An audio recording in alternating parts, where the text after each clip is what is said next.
Let's go live here.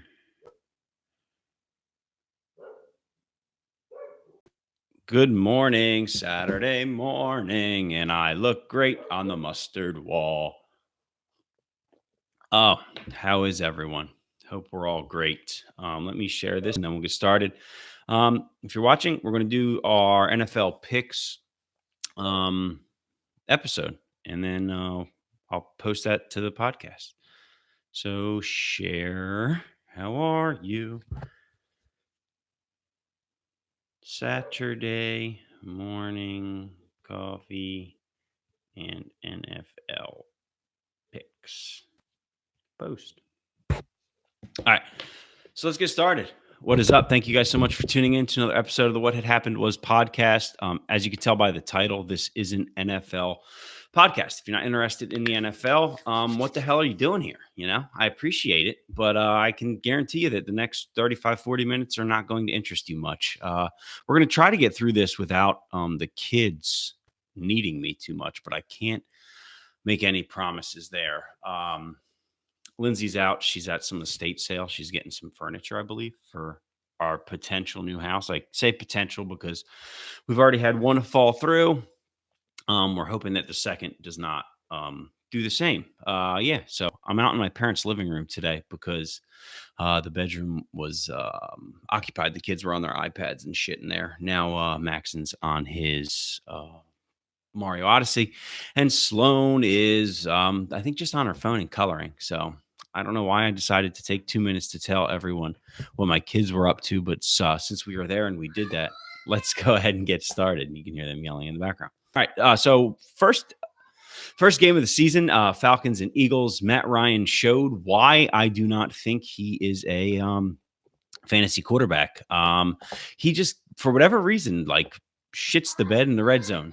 He really, really shits the bed in the red zone. He cannot, for whatever reason, cannot get things done. I don't know what it is. He's had a very good career. At the end of his career, he'll probably be a top 5 quarterback. I'm going to take this out so it's a little closer to my mouth. I'm feeling awkward about it not being close enough.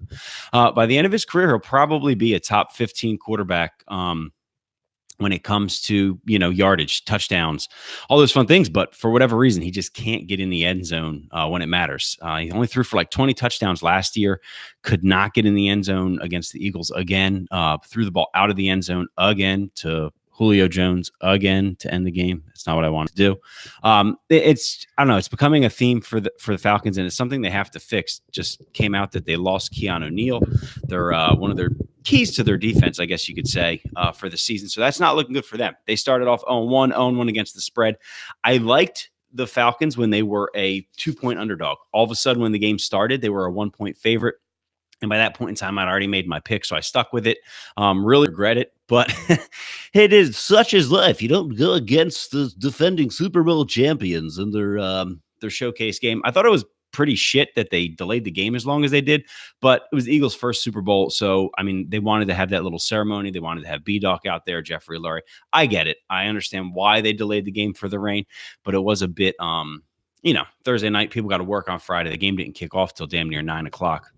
It was a struggle to get through. It was a rough game to watch. So that game I was wrong on. Fully admit that. What I'm going to do is just go through pretty much the way the games are listed. So 1:00 game.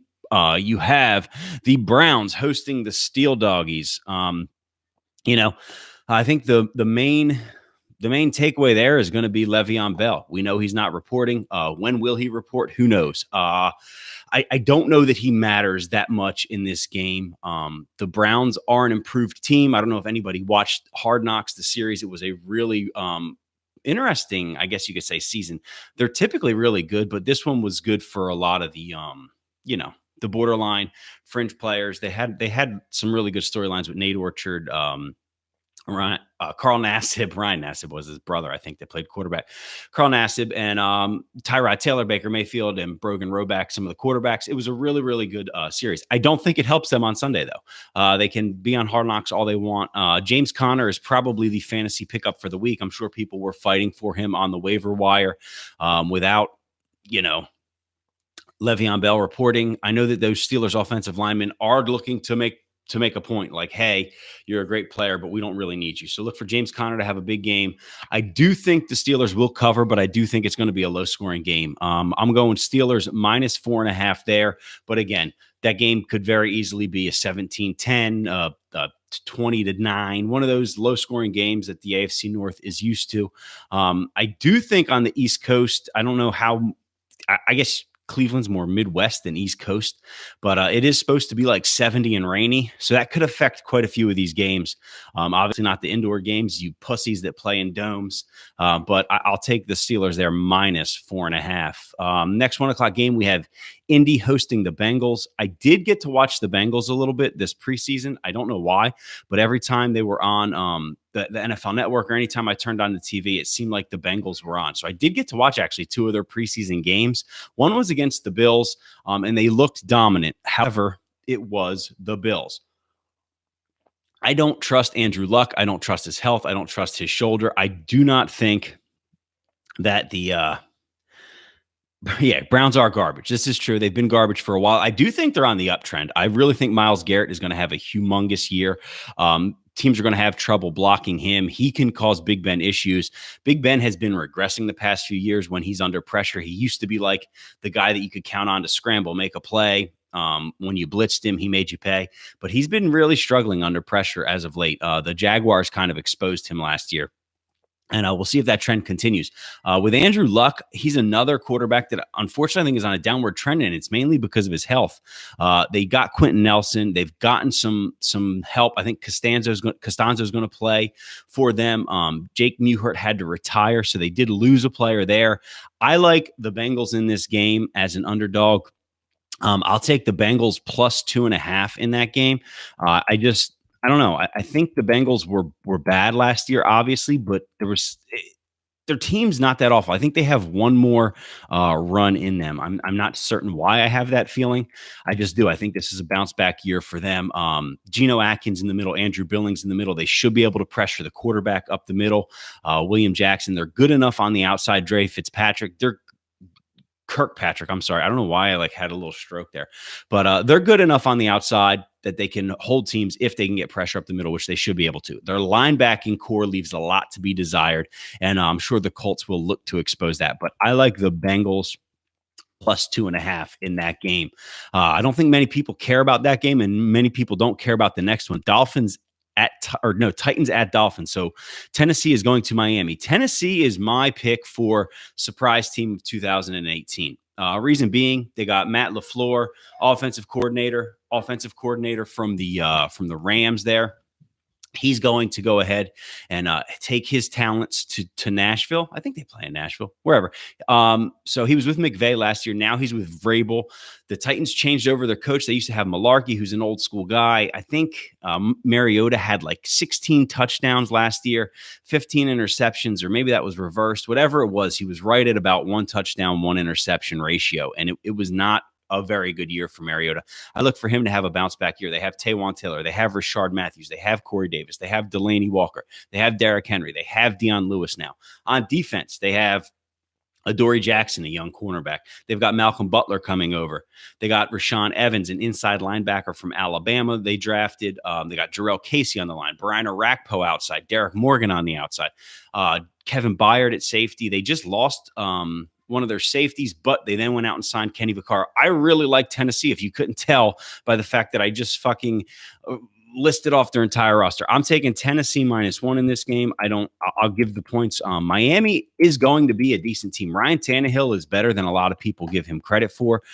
He rubs people the wrong way because he doesn't seem to care a lot about football. But when he's on the field, he's actually somewhat productive. He just doesn't have a lot of help down there in Miami. I like Tennessee, though, in that game.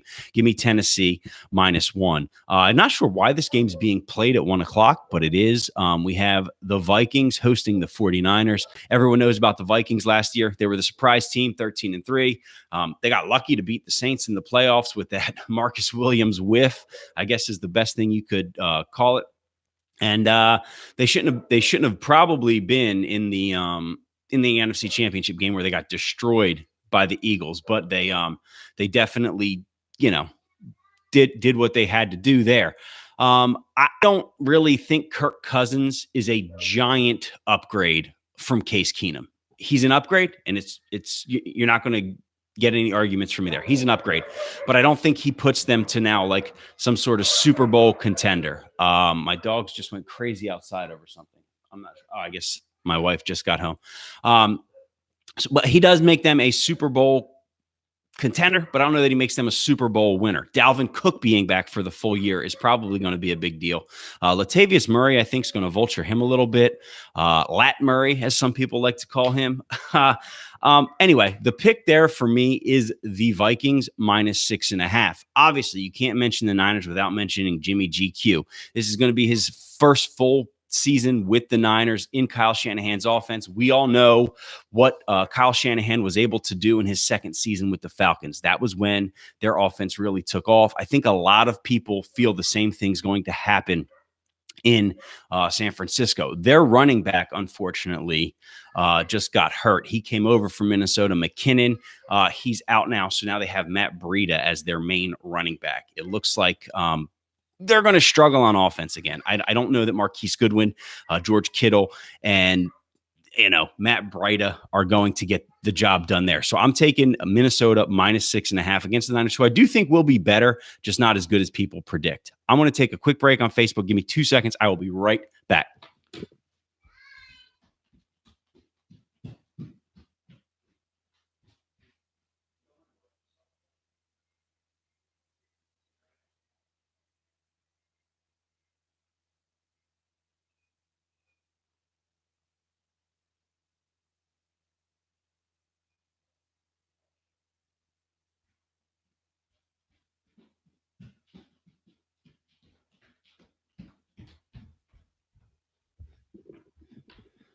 All right, we had a little Big Daddy incident there. Maxon cannot quite wipe his own ass yet, and I had to go run and do that so he didn't have to sit on the toilet for a half hour while I did this. Appreciate those of you that stuck around for that. All right, off and running. Probably the marquee matchup in the 1 o'clock games. You have the Texans and the Patriots. Obviously, Tom Brady, Father Time is going to have to catch up with him at some point. Is it this year? I don't know. I hope so as a Jets fan. And then you have on the opposite side, you have the up-and-comers. You have Deshaun Watson. Is he going to show what he showed in 7 games last year? I think the answer is a resounding I don't know. I do think he's going to be somewhere in between what you saw in those first 7 games and what you would expect out of a rookie. There's no way he can keep up that pace. However, they do have Jadeveon Clowney and a supposedly healthy J.J. Watt. Both of those guys on the field at the same time can cause issues for any offense. They also picked up Tyrann Mathieu, the Honey Badger from Arizona. So I do think their defense is going to cause problems for people, even the great Tom Brady. I just don't know that I trust that offense. It has weapons. It has a lot of weapons. Lamar Miller, even though he's a goddamn dinosaur at this point. DeAndre Hopkins is turning into a dinosaur as well. Will Fuller played really, really well with Deshaun Watson. But again, can he stay healthy? That offensive line is patchwork, but we've seen teams make it happen in the NFL with a patchwork offensive line. I like Houston in this game getting 6 points. Would I take them straight up? I don't know. But I do like them getting 6 points in this game. So give me Houston +6 in that game. This next game, another 1 o'clocker down in Nolans, another, one of those divisional battles. It's one of the biggest spreads of the week. It may be the biggest spread. Let me see. It is indeed the biggest spread of the week. So you have these Saints giving 9.5 to the Buccaneers. No Jameis Winston. He's facing a 3-game suspension for some, I don't know. Who knows what he did this time? I think it was something to do with an Uber driver like 2-3 years ago. He groped her, grabbed her by the pussy, which back then you couldn't do that and become president. But now you can do it and become president. But you just can't play quarterback for the Tampa Bay Buccaneers on Sunday after doing it. He's out for 3 games. Ryan Fitzpatrick will be the quarterback there. And any Jets fan knows that you never know with Fitzpatrick. He could come out and throw 6 touchdowns. He could also come out and throw 8 interceptions. There's just no in between with Ryan Fitzpatrick. For that reason, I kind of have to lean towards the Saints giving 9.5. I was big against New Orleans all last year, and I want to I want to Tampa Bay. I really do. I just can't put any money on Ryan Fitzpatrick. He has Mike Evans. He's got OJ Howard, who should be up and coming. He's got Ronald Jones, a really good running back out of USC. That offense has weapons. They've got Gerald McCoy in the middle of that defense. They got Vita Vea in the middle of that defense. Am I talking myself into taking Tampa Bay plus 9.5? I think I might be. I'm actually, I'm going to switch the pick. Let's go Tampa there. I wasn't big on Nolans last year. I think Drew Brees kind of got away with some things last year. Maybe he comes back down to earth. No Mark Ingram, Alvin Kamara can't handle that whole workload. Now I'm really talking myself into Tampa. Let's go Tampa Bay plus 9.5 to start the season. I do think New Orleans wins, but it's got, Tampa's got to get a garbage time TD to bring it within 8, bring it within 7. So that's what I'm going to go with. Ryan Fitzpatrick to get the late garbage TD to close the gap here. One of the more intriguing games on this weekend is the Giants hosting the Jaguars in East Rutherford, New Jersey. The reason it's intriguing is because the Giants really think they improved their team a lot. They got Cody Latimer from Denver, who didn't do shit with the Broncos, but they seem to no. I have not. I'm just going down through an order, and Dallas is one of the late games. I will get to Dallas probably, if a gun to my head, probably about 8 to 10 minutes. So the Giants are much improved. Cody Latimer probably going to surprise a lot of people. Eli likes that slot receiver. It looks like he's going to play there with Sterling Shepard quite a bit. I wouldn't be surprised to see him be a fantasy pickup for a lot of people with bye week issues. He's not a guy you're going to start every week, but when you have buys, when you're having some issues there, he's definitely a guy you want. Evan Ingram. Everybody knows Odell Beckham Jr., Saquon Barkley. They drafted that kid, Will Hernandez, who's supposedly a nasty guard. I'm sure you'll hear that a lot of times while you're watching their game about how nasty and big he is. But Will Hernandez is going to do things. I mean, he's going to open up. I don't know why I say he's going to do. He's going to do things. They may be bad, they may be good, but no, he's going to do things for that offense. He's going to help them run the ball. He's going to give them a consistent presence. Nate Solder from New England is also going to be another consistent presence.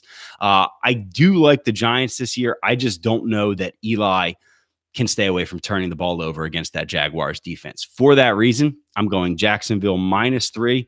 I know you don't want to too often pick against the home dogs because they tend to cover. But I don't know that Eli can stay away from turning the ball over against that defense. Jalen Ramsey, AJ Bowie, Gibson, Calais Campbell, Dante Fowler, even though he's probably on his way out, Yannick Ngakoue, Miles Jack, Telvin Smith. Does it seem like I'm just trying to name names to sound cool? Like, oh, look at all these names I know. I promise I'm not. I'm just trying to kind of talk myself into the pick. Like, oh, look at all these guys they have on defense.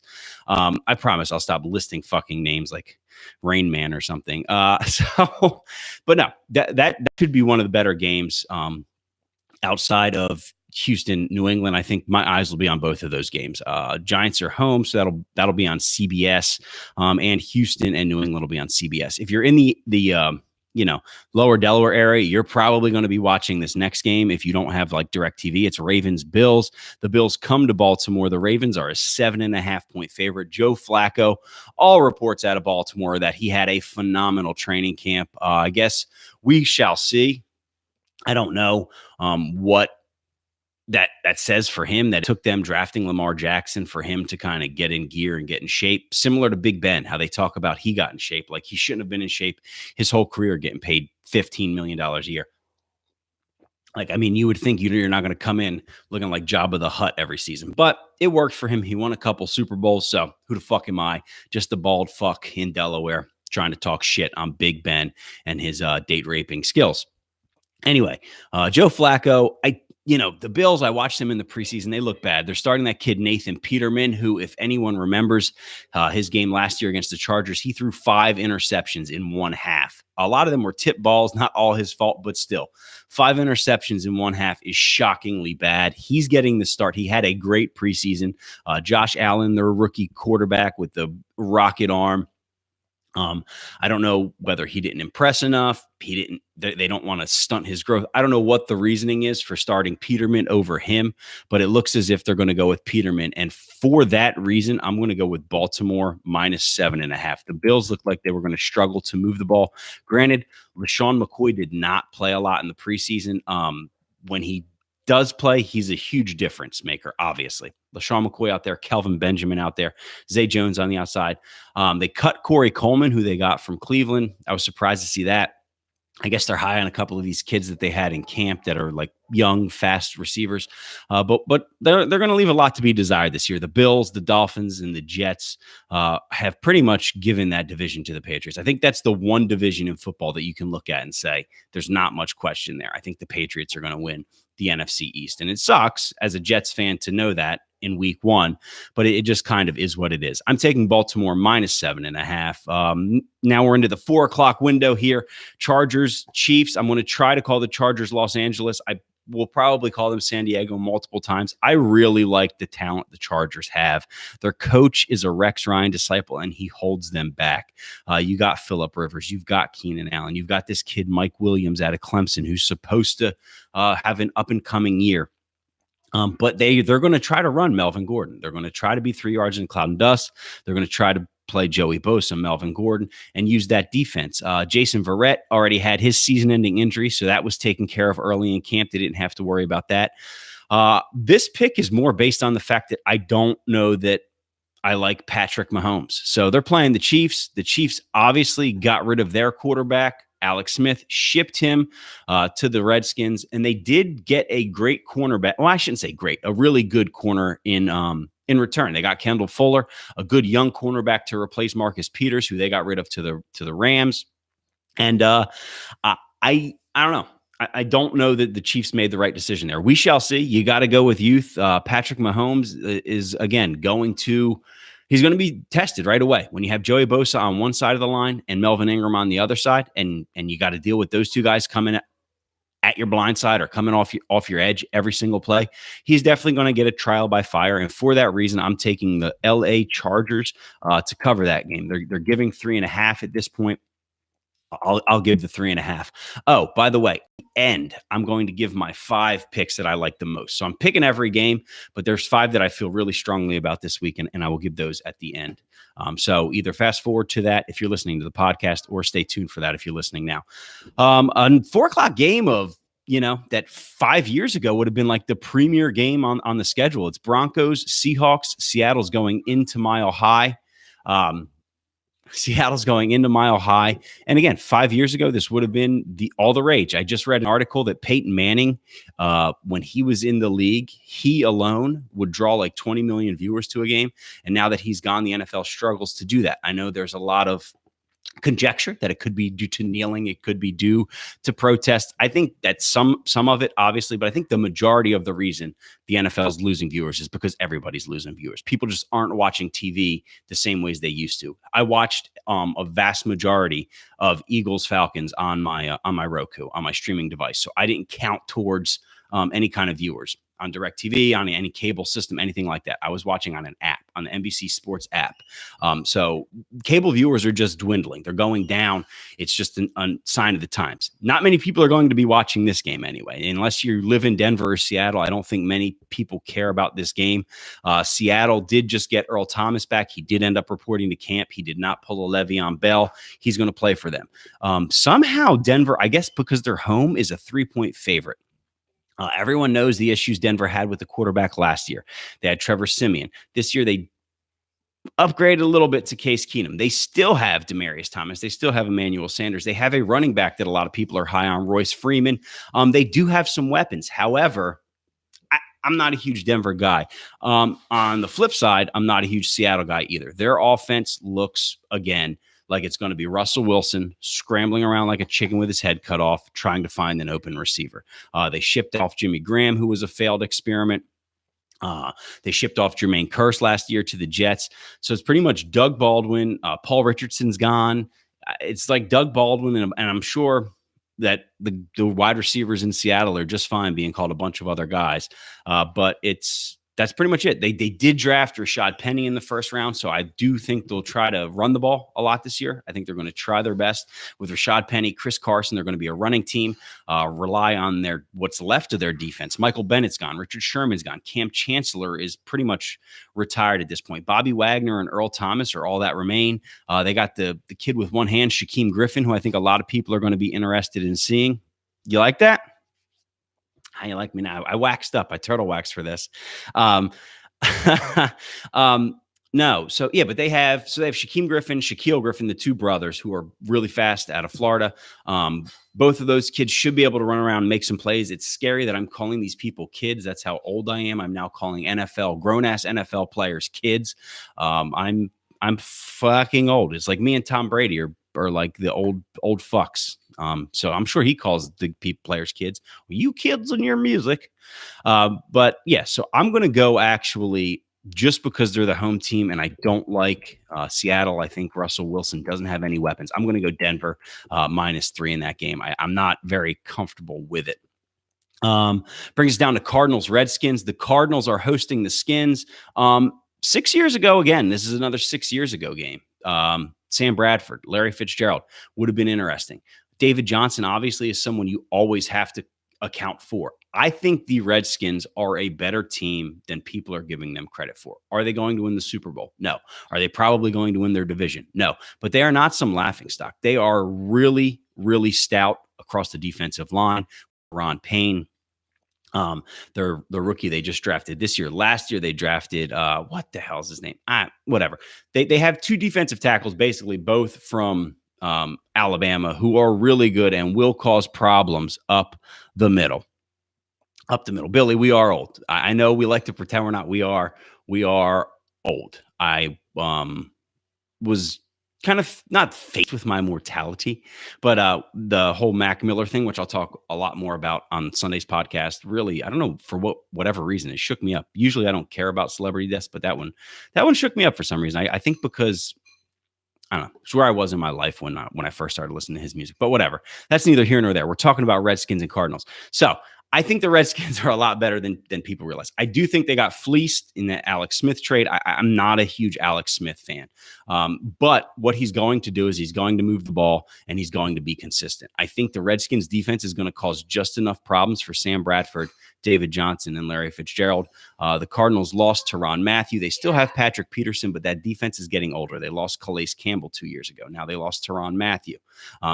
They've been without, I think, Dansby for a few years. So pieces have been falling off of that defense from their heyday, the Bruce Arians heyday. They're going through some upheaval there with coaching changes. So I don't know that I can trust Arizona. I'm taking Washington +1.5 there. I really think their defense can win them that game. And then Alex Smith at the end, probably a field goal game. I hope it goes my way because I did put actual money on that game. So I'm really looking to Washington to win that game. All right, Panthers, Cowboys. Dallas travels to Carolina. Who every other year, it seems like Cam Newton. 1 year he's MVP. Next year he's not so hot. MVP, not so hot. MVP, not so hot. So I'm sure Cowboys fans are banking on the fact that he will not be so hot this year. I don't know. The Cowboys didn't do a lot to help Dak this offseason. It looks like their offense is going to be give it to 21, hope he gets 8 yards, and then make it 3rd and short, and then let Dak figure something out. Try to find Cole Beasley over the middle. Try to find somebody on the outside. I think Terrence Williams is still there. I know they're high on that rookie Gallup, I think his name is. But they don't have a lot of weapons. I don't know. Christian McCaffrey on the other side of the ball. They do supposedly have a healthy Sean Lee. They're going to have Jalen Smith again, DeMarcus Lawrence. So their defense should be improved. But just because Sean Lee's on the field for now, for these next 2 or 3 games until he gets injured for the year. This is a tough game to pick for me. I know some people are 100% sure one way or the other what's going to happen. I'm not a big Cam as my NFL quarterback fan. I'm a Cam as my fantasy quarterback guy, or when I play Madden, I like having Cam. But if he's the quarterback on my team, I feel like he can be really frustrating. He's too up and down. However, when he gets in the red zone, the guy's insanely efficient in the red zone. He doesn't really turn the ball over. He's going to run the ball in, or he's going to throw it in. I don't know. I'm waffling here because I'm going back and forth in my head of who I want to pick. I think I want to pick Dallas, but I just don't know that they have enough weapons on offense to do it. I feel like Kuechly, Thomas Davis and those guys can shut down Zeke and make it so that the boys can't get anything going. Yeah, I'm going to go Carolina at home -3. So I'll go Carolina -3. Obviously, anytime the line is like 3 points, Vegas doesn't really know what's going to happen. You get 3 points for being the home team. And it looks like that's kind of what they did. They were like, we don't really know.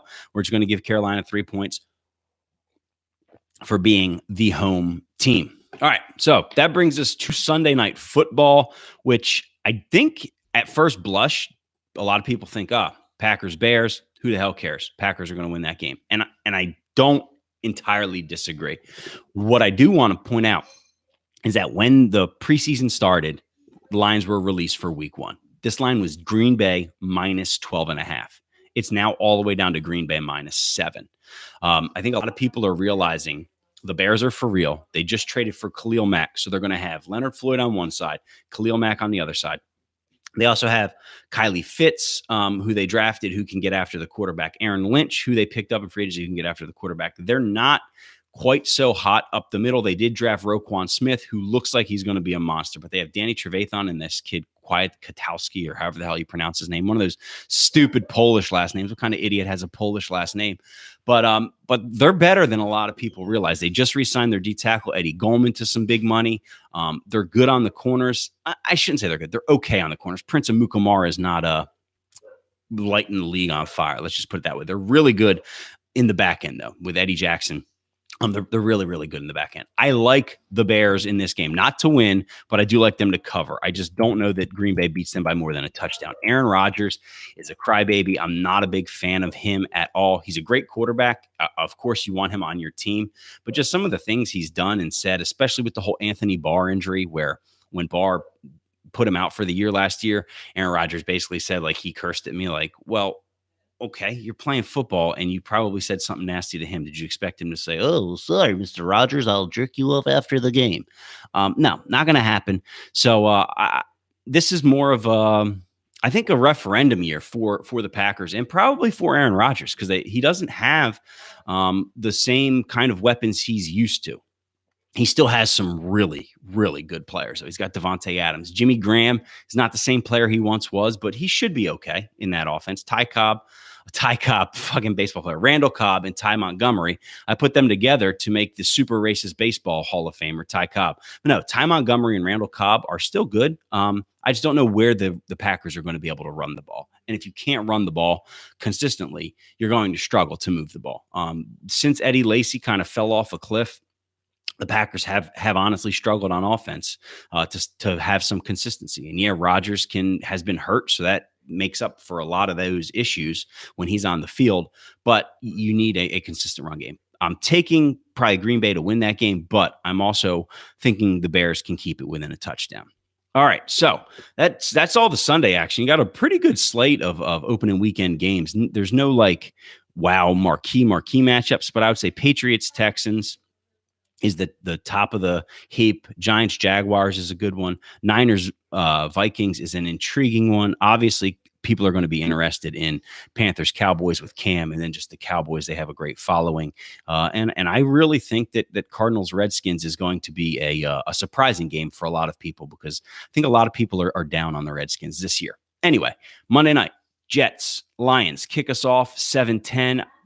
Sam Darnold, 21 years old, going to be one of the youngest quarterbacks ever in NFL history to start, the youngest in the Super Bowl era. I don't know that he's going to get a win. I don't know that the Jets can cover. It's a 6.5-point spread. Do I think the Jets are a better team than a lot of people realize? Yes, 100%. Their defense is going to keep them in a lot of games. However, I don't know that their offense is where it needs to be, and that's mainly on the offensive line. They have some pretty talented wide receivers. Terrell Pryor, I know he shit the bed last year in Washington, but he's got some talent. Robbie Anderson can get deep. Jermaine Kearse is a steady Eddie.